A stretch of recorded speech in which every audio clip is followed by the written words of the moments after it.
25শে জানুয়ারি আমরা যখন একটা গোপন বন্দিশালা, যেটা বৃহত্তম গোপন কারাগার, সেইটা উত্তরাতে অবস্থিত, এতটুকু বলতে পারি।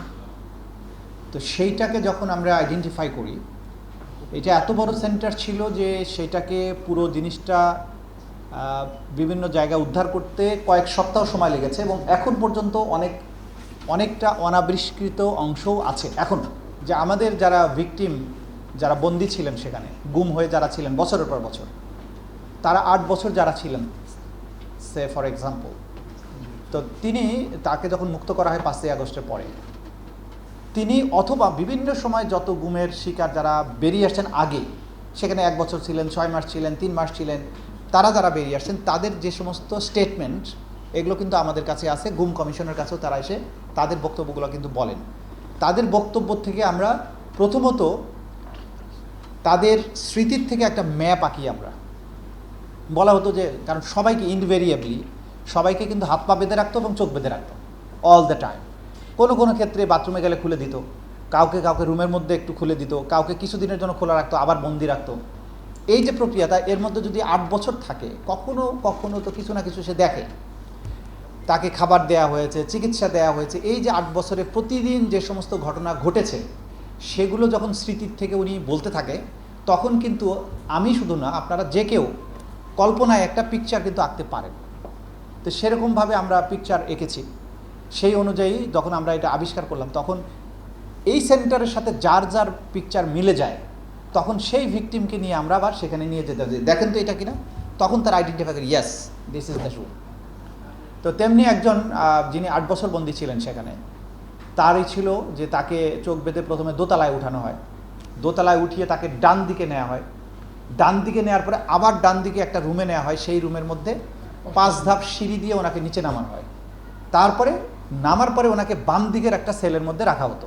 তা আপনি খেয়াল করেন, প্রথমে দোতলায় উঠে ডান দিক, এবং দোতলা ওঠার সময় একটা দরজা আছে, সেখানে নক করতে হয়।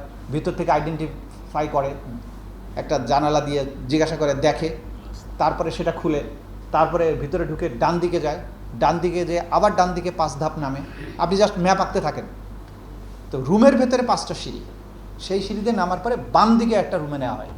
তা আমরা ওই সেলটা আবিষ্কারের পরে 5টা সিঁড়ি দিয়ে নিচে নামা পর্যন্ত বের করলাম, বাম দিকের রুম আর খুঁজে পাই না। ওকে, এখন বাম দিকে রুম নাই 2 দিন আমরা রুম খুঁজে পাচ্ছি না। তো প্রথম এটা আমার ব্যক্তিগতভাবে আমি কাজটা করেছিলাম। আমি তখন ওখানে যারা দায়িত্বরত যারা ছিল তাদেরকে বললাম, এই রুমের ওই পাশে কি? বলে, স্যার কিচ্ছু নাই, এটা দেয়াল। তা আমি বললাম যে তার আগের রুমটার বাম পাশে দেখা যাচ্ছে আর একটা রুম আছে। বলে, স্যার এটা এরকম বাঁকা রুম, এই রুমের পাশে আর কিছু নেই। আচ্ছা, ওকে। তখন আমি বললাম যে রুমটাতে আমরা 5 সিঁড়ি দিয়ে নামলাম, এই রুমটার আয়তনটা মাপুন, ওয়াইড কতটা আছে? 15 ফিট।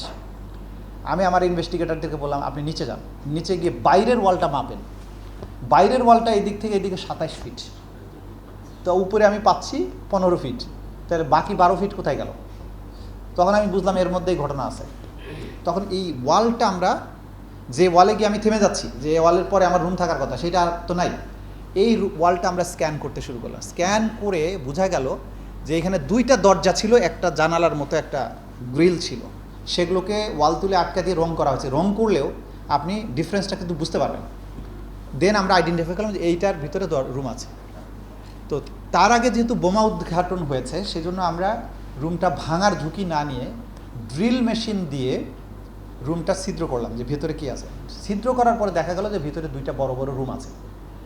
সেই রুমগুলোর লোহার রড টড যা কিছু ছিল এগুলোকে ভাঙা হয়েছে, এগুলো খুলে প্লাস্টার ইট সব রুমের মাঝখানে জমা করে রাখা হয়েছে।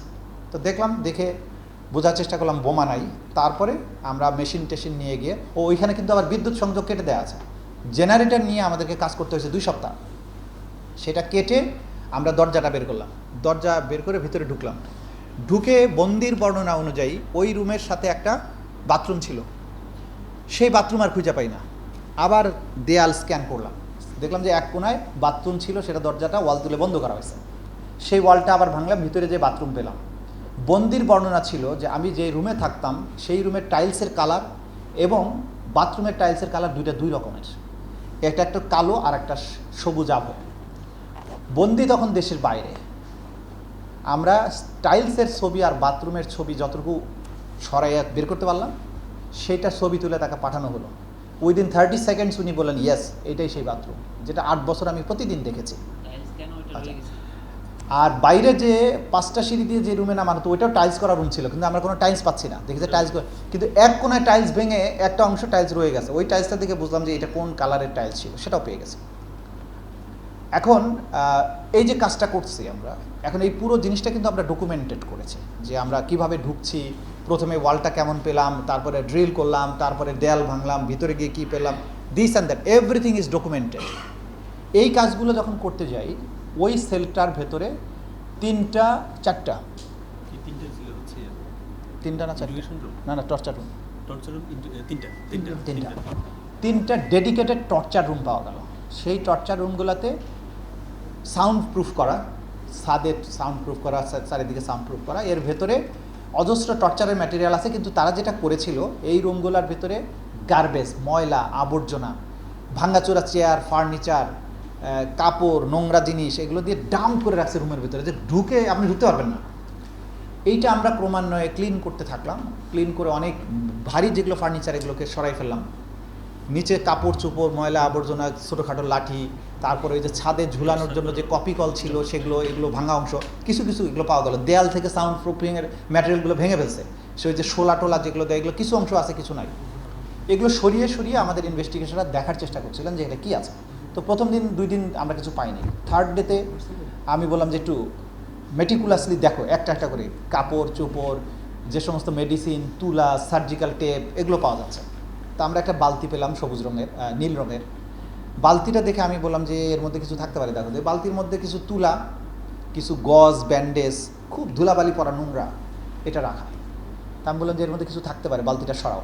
বালতিটা সরাই এসে আমাদের ওয়ান অফ দি প্রসিকিউটার্স, সাহস বেশি আর কি, তো ফ্লোরের মধ্যে ভাঙা চেয়ারের, এই যে এরকম চেয়ারের নিচে যে গদিটা থাকে না, ফোমওয়ালা চেয়ারটা ভেঙে ফেললে শুধু গদিটা ফ্লোরের মধ্যে পড়া। ও কি করলো, এই বালতিটা ওই গদিওয়ালা চেয়ারের উপরে ঢালার চেষ্টা করছে, ঢালছে আর কি। আমি পাশে দাঁড়ানো, ঢালা মাত্রই দেখছি যে লাল টেপ মোড়ানো বড় বড় 5টা বোমা বেরিয়ে আসছে, সাথে তার লাগানো টাইমার। ঠিক আছে, দেখা মাত্র আমি সাথে সাথে বলছি স্টপ, কোনো নড়াচড়া করবে না, আস্তে করে এটা রেখে খেতে বেরো। এখানে আরও কিছু ঘটনা আছে যেগুলো সব কথা হয়তো আপনাদের বলবো না। তো বেরিয়ে আসলাম। এই যে বেরিয়ে এসে আমরা যারা দায়িত্বে ছিল, তার বিভিন্ন বাহিনীর সদস্য, তাদেরকে বললাম যে এখানে বোমা আসলো কীভাবে।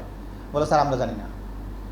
তা আপনাদের কি আরোপে ছিল, আপনারা যখন প্রথম দেখার পরে তো আপনারাই বন্দি রেখেছেন।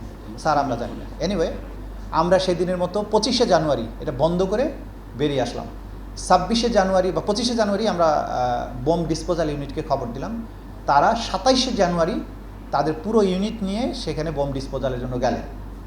যাওয়ার পরে তাদের সেই বোম ডিসপোজাল ইউনিটের সেই সমস্ত ম্যাটেরিয়ালস নিয়ে, হেলমেট, তারপরে বুলেট প্রুফ জ্যাকেট ট্যাকেট, এগুলো নিয়ে ওনারা ওই বোমা 5টা বোমা একসাথে লাগিয়ে একটা টাইমারের সাথে সংযুক্ত করা ছিল।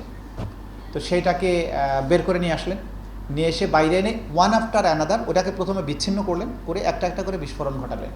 সেটা পুরোটা ডকুমেন্টেড করা, সেটার জন্য জিডি করা আছে, এবং বোমাগুলোর আলামত সিজ করে সেগুলো ফরেন্সিক করা হয়েছে। যা যা আইনগত প্রক্রিয়া করা সেগুলো করা হয়েছে।